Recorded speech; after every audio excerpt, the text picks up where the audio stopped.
Dobro jutro, dragi ljudi. Evo ga, ja sam ispred Državnog odvjetništva Republike Hrvatske. Ja sam dakle Ante Vranković. Ja ovdje prosvjedujem. Zamislite, od 6. mjeseca 5 mjeseci ja ovdje dolazim svaki tjedan po jedan ili nekoliko dana. Iz razloga što ova gospoda ovdje naprosto, kako piše i na transparentu, štite kriminal u pravosuđu, znači štite pravosudnu mafiju, to se zna koja su to imena, ja sam ih već prozvao. Imate na mom YouTube kanalu detaljne vrlo video o tome.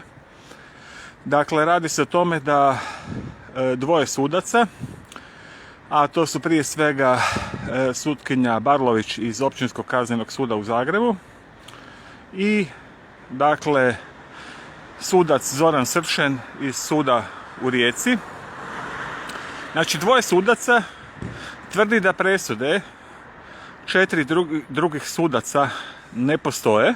Pazite, dva suca tvrde da presude 4 druga suda ne postoje.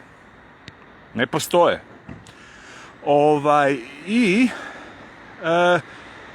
Ja sam to sve prijavio Državnom odvjetništvu i gospođa Zorka Fumić je rekla da to što oni kažu da te presude ne postoje, da je to sve u redu.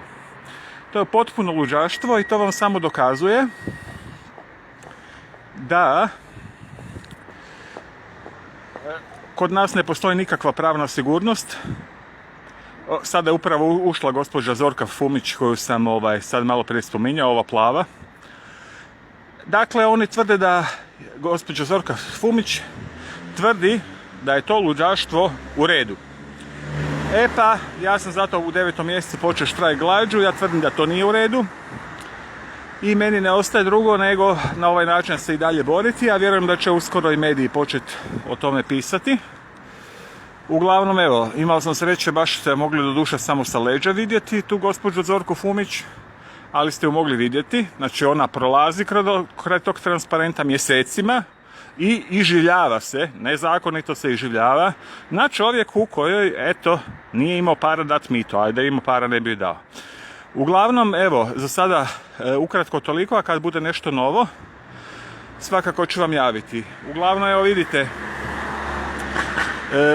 gužva je, ali ovdje prije 8 sati nije gužva zbog toga jer većina djelatnika kasni na posao. Neki 5, neki 15 minuta, neki 2 sata.